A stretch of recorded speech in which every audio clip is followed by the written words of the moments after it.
It was a single sentence, overheard at a 13th birthday party, that took a sledgehammer to the foundations of my life. That's how my entire world unraveled. My name is Eliza, and I am 34 years old.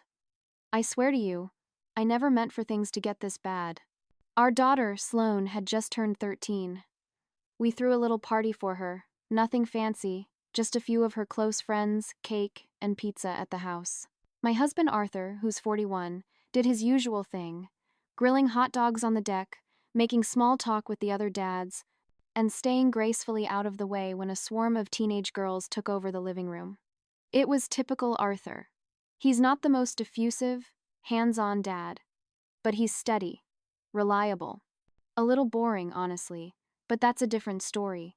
He was the bedrock of our lives, the quiet constant I had built everything upon. The night was fine, until it wasn't. I had just stepped out onto the patio to chat with one of the other moms about some fundraiser nonsense. The early autumn air was crisp, carrying the scent of cut grass and charcoal. Arthur had gone inside a few minutes earlier to grab another drink. When I came back in, the vibe was completely off. The cheerful chaos had been punctured by a pocket of chilling silence. Arthur was standing in the hallway, pale as a ghost. His lips were pressed into a thin, bloodless line, and his posture was rigid, as if he'd been frozen in place. Sloane's voice was drifting from her room, just loud enough that it carried over her friends' giggles. "He's not even my real dad," Sloane said. She was laughing, a bright, careless sound, like she had just told the punchline of the funniest joke in the world. My blood ran cold, a glacial sludge in my veins. My own breath sounded foreign in my ears. Another girl shrieked with laughter. "No way, totally," Sloane continued, her voice brimming with the casual cruelty only a 13-year-old can muster. "My mom told me he doesn't even know." I froze. My stomach dropped so fast I thought I was going to throw up right there on the hardwood floor. The pizza I'd eaten earlier turned to acid in my gut. Arthur didn't look at me. He just stared at the closed door to Sloane's room, his expression unreadable, as if he couldn't possibly believe what he had just heard. His stillness was terrifying. It was the stillness of a man who had just taken a bullet but hadn't yet registered the pain. I wanted to say something, to explain, to do something. But my brain went blank. It felt like the walls were closing in, the cheerful party music from the living room suddenly sounding distorted and menacing. A lie, 13 years old, had just been spoken aloud, and its sound was deafening. I tried to play it off, my voice a desperate, reedy whisper. "Kids, they say stupid things all the time." I reached out, touching his arm. He jerked away as if I'd burned him. The small, violent motion sent a shockwave through me.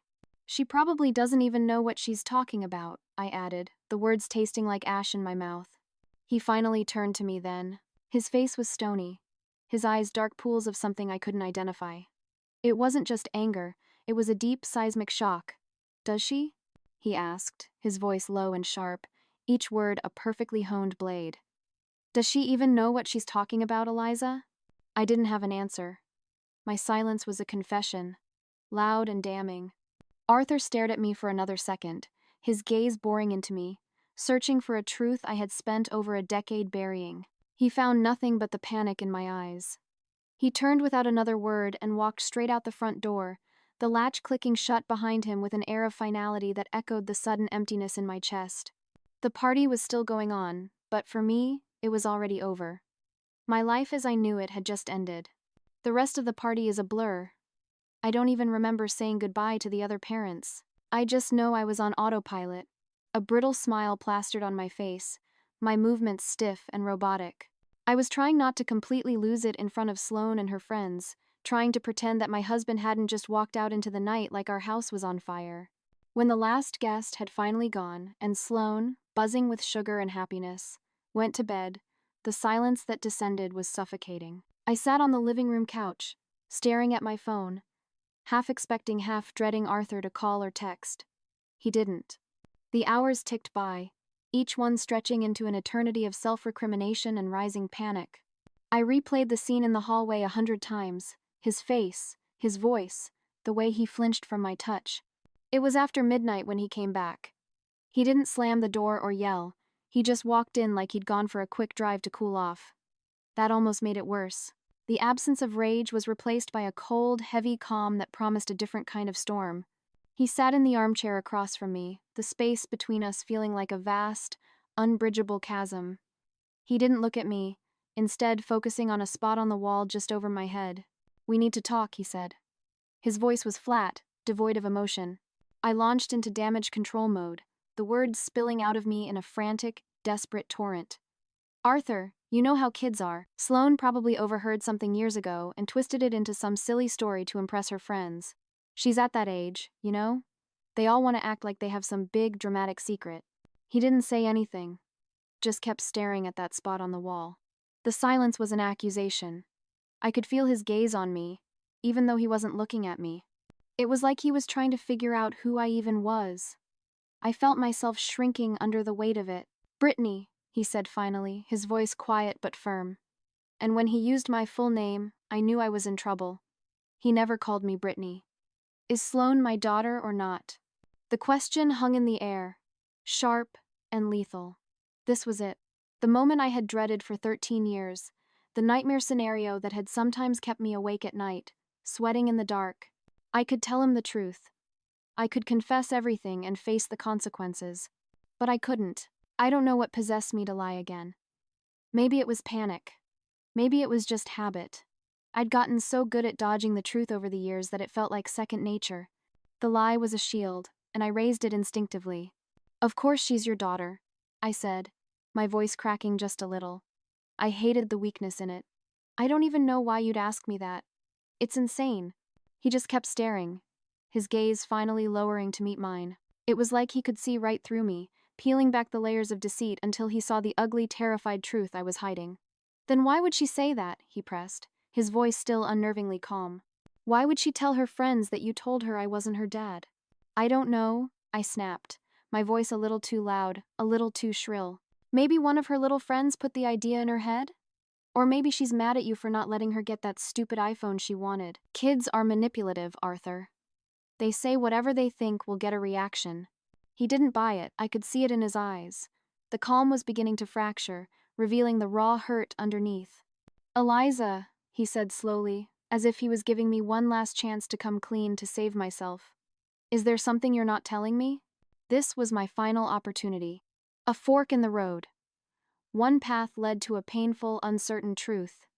The other led deeper into the lie. I chose the lie. "No," I said too quickly. "You're being ridiculous." That was the moment.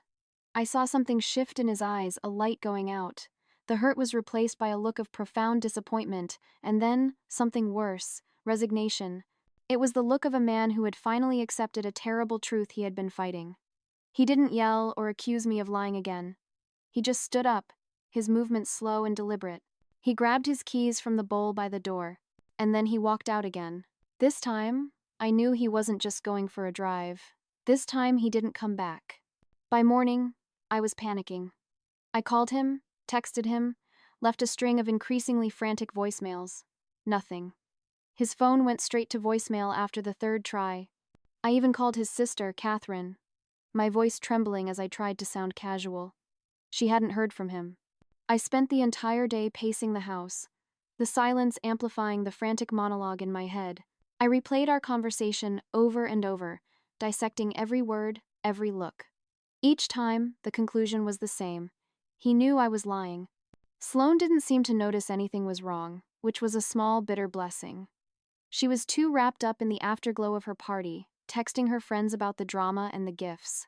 When Arthur finally called that evening, his voice was cold and detached, the voice of a stranger. "I need some time to think," he said. "What are you talking about?" I demanded, relief and fear warring inside me. "You're just going to walk away from your family because of some dumb thing Sloane said?" "Because of some dumb thing Sloane said," he repeated, his voice dripping with a sarcasm so bitter it burned. "Sure, Eliza, that's all it is." Then he hung up. The next couple of days were a blur. The wall of silence from Arthur was absolute. He was staying at his sister's, I presumed, but I couldn't be sure. He had walled himself off from me completely. Left alone in the quiet house, the past I had so carefully buried began to claw its way to the surface. I couldn't stop thinking about Reese.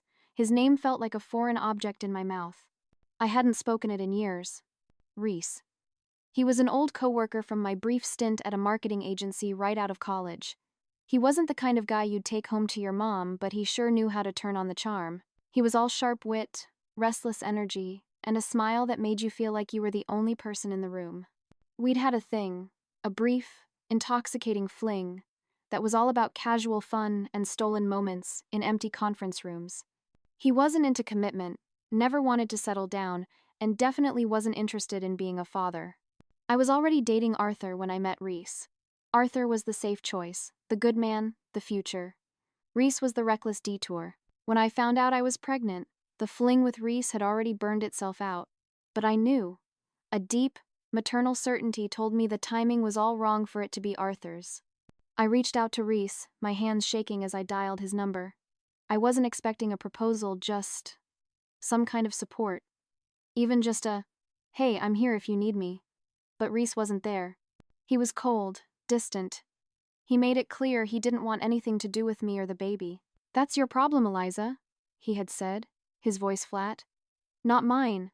So, I had to make a choice. And I chose Arthur. He was steady, reliable, and he genuinely cared about me. He was already there, already in the picture. He was so happy when I told him I was pregnant, his eyes shining with a pure, uncomplicated joy that made my heart ache with guilt. I convinced myself that it didn't matter who the biological father was. Arthur would be the one to raise her. He would be her father in every way that counted. So I let it go. I told myself it was the right decision. For Sloane, for Arthur, for me. But deep down, I always knew. And now, as I sat in the suffocating silence of our house, it felt like the weight of that secret was about to crush me. On the third day, Arthur finally came home.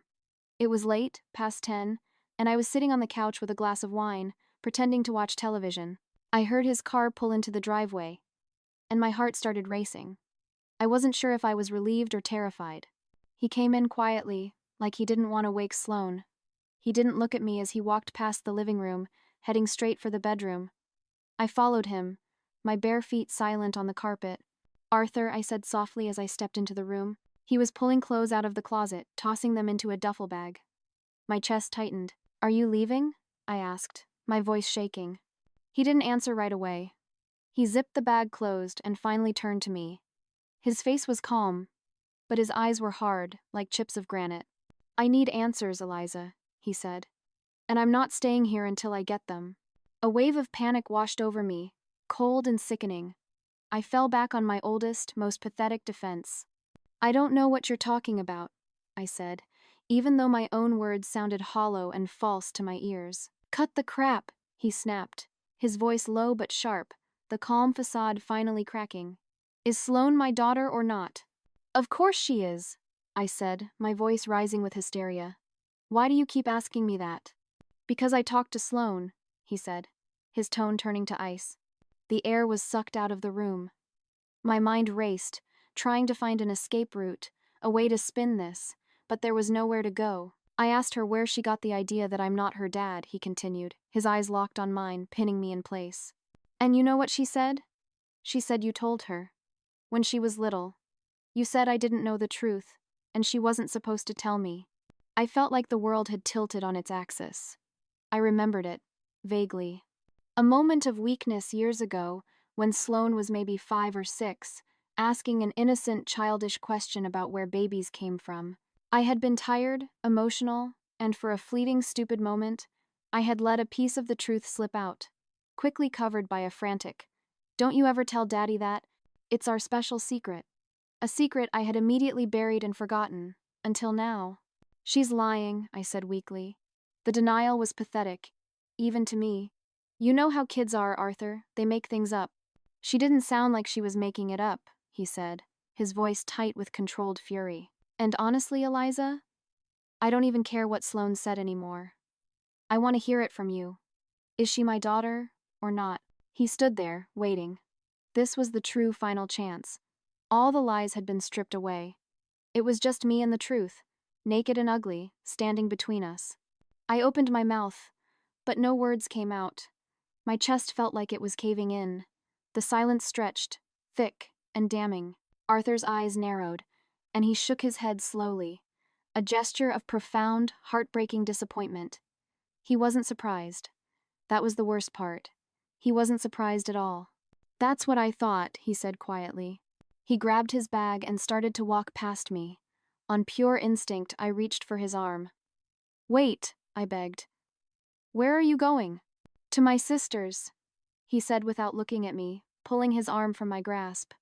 "Don't call me. Not unless you're ready to tell me the truth." And then he was gone. The house felt emptier than ever. Sloane was asleep in her bed, completely unaware of the storm that had just broken over our family, a storm I had created.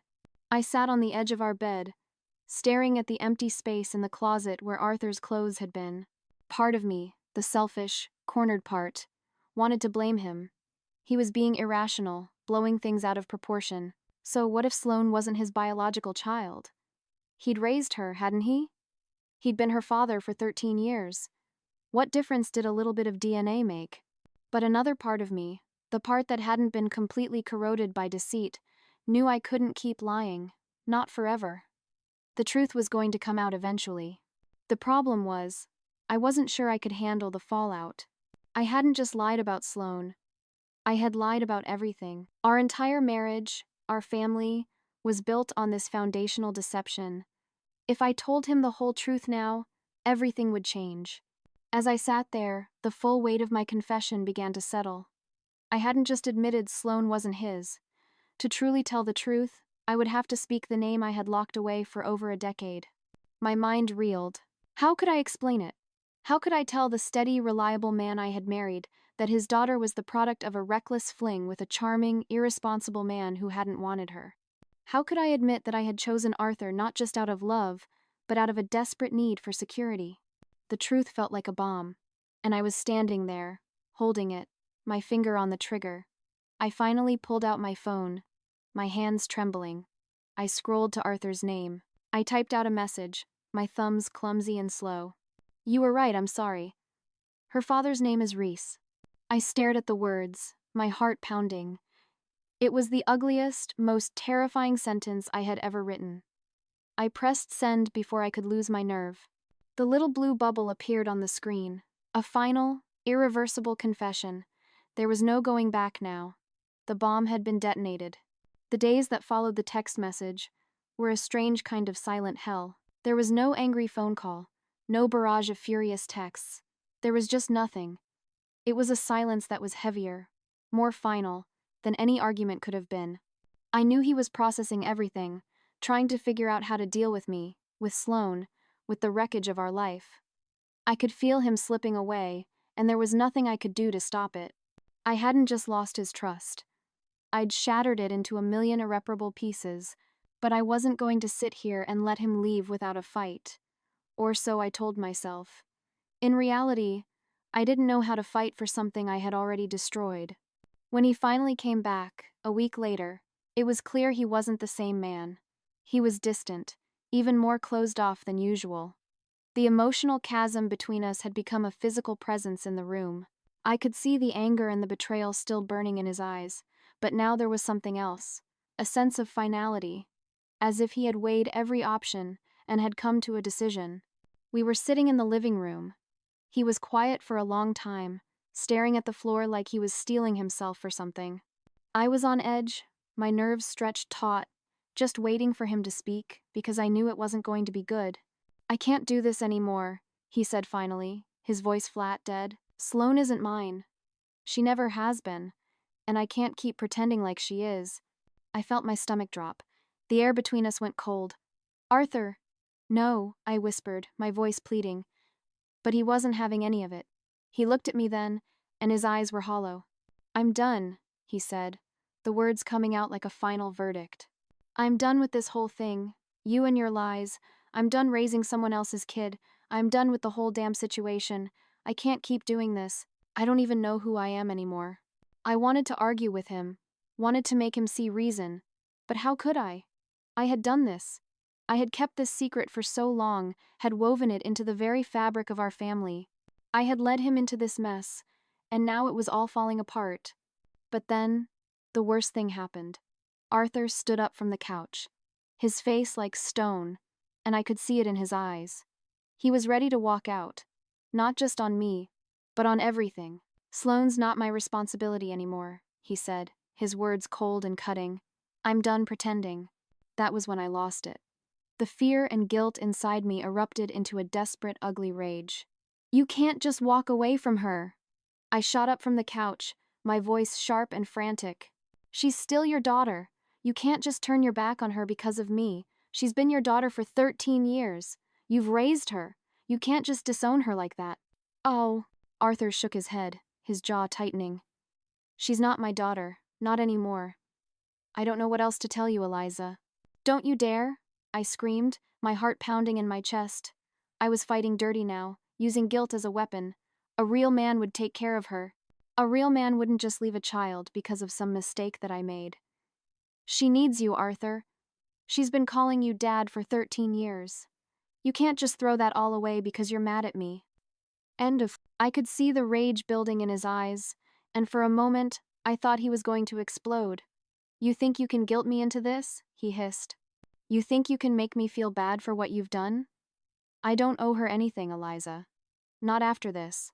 I took a deep breath, trying to calm myself, but I couldn't.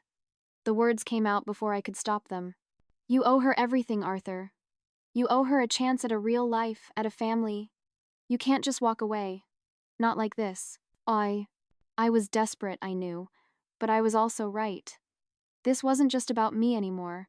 This was about Sloane, and I wasn't going to let Arthur destroy the last bit of stability she had left. "I'm not doing this," Arthur snapped, his voice breaking with a pain he could no longer contain. "I'm not playing this game anymore. She's your problem now." With that, he stormed out of the house, slamming the door behind him. The sound echoed through the silent rooms, a final, violent end to everything we had ever been. I collapsed onto the couch, feeling like the entire world had just crumbled beneath me.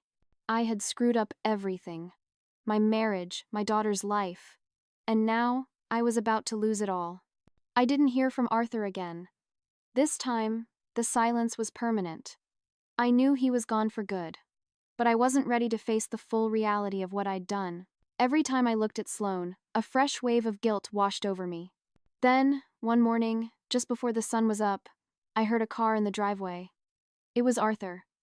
He was standing on the doorstep with a suitcase, his face a mask of finality. He didn't come in. He just stood there, on the threshold of the life we no longer shared. He didn't say much, just that it was over. He couldn't do it anymore. He was done. I wanted to beg him to stay, to tell him everything would be okay, that we could fix it. But I didn't. The words died in my throat. I just stood there, silent, as he handed me a set of house keys that were no longer his. "Sloane's not mine, Eliza," he said, his voice breaking just slightly, a single crack in his composure. But it wasn't enough to stop him. "You made me believe she was. You made me raise her. But I can't do it anymore. I'm done." And with that, he left. I stood in the doorway, frozen, staring at the empty space where he had been. My heart felt hollow, like the whole house was an empty cavity in my chest. I could hear Sloane's voice in the other room, and I knew the questions were coming. It wasn't long before she found me standing there. "Mom?" she whispered, standing in the doorway, her face a mix of confusion and hurt. Is he really gone?" I nodded, not trusting myself to speak. I didn't know how to tell her the truth. I didn't know how to explain everything I had done. She deserved the truth, but I wasn't ready to face it myself, let alone say it aloud to my child. "I'm sorry, Sloane," I said quietly, tears finally welling up in my eyes. "He's gone." Her face twisted in confusion. "But why? Where did he go? Is he coming back?" The question hit me like a punch to the gut. I didn't know how to answer it. Arthur wasn't coming back. He couldn't. Not after everything. "He's not coming back, sweetie," I whispered, swallowing the lump in my throat. "But that doesn't mean you're not loved. You still have me." Sloane blinked, a single tear rolling down her cheek. "But who's my real dad then? If he isn't?" My heart shattered into 1,000 pieces. How was I supposed to tell her? How could I explain to this beautiful, innocent girl that the man she had known and loved as her father wasn't really her father at all? How could I ever tell her the truth about Reese? A man who didn't want her. A man who was nothing more than a ghost from my past. I swallowed hard, my chest tightening. The truth was ugly, and I wasn't ready to face it. I I don't know, Sloane, I whispered. It was one last, pathetic lie, a desperate attempt to shield her from a pain I had caused. But I'm here. I'm still here, and I'll always take care of you. But the truth kept clawing at me. The man Sloane needed to know as her father wasn't Arthur. He was someone else. A name I hadn't spoken in years. A face I'd buried deep in the past. It was a secret I didn't want to keep anymore, but I wasn't sure I could bear the weight of telling her. For now, though, I just held her, and we cried together. I tried to console her, but there was a part of me that knew this was it. This was the end of everything. Arthur was gone for good. My marriage was over. My family, the one I had fought so hard to build on a foundation of lies, was gone. But I couldn't blame Arthur. Not really. I had pushed him to this point. I had lied. I had kept secrets. All my impulsive, selfish choices had led us here. I was the reason everything had fallen apart. And now, it was just me and Sloane, left to pick up the pieces of a shattered life. I wasn't ready for the fallout, for the full truth to come out. But I knew it would, eventually. No one could live in a lie forever. Not even me. I wasn't the victim here. I had made my choices. I had destroyed everything. And as I watched Sloane wipe her tears and ask if things would ever be the same again, I couldn't bring myself to lie to her anymore. No, I whispered, the word tasting like defeat. Things won't ever be the same. And with that, the door closed on the life I had known, leaving me alone to face the consequences.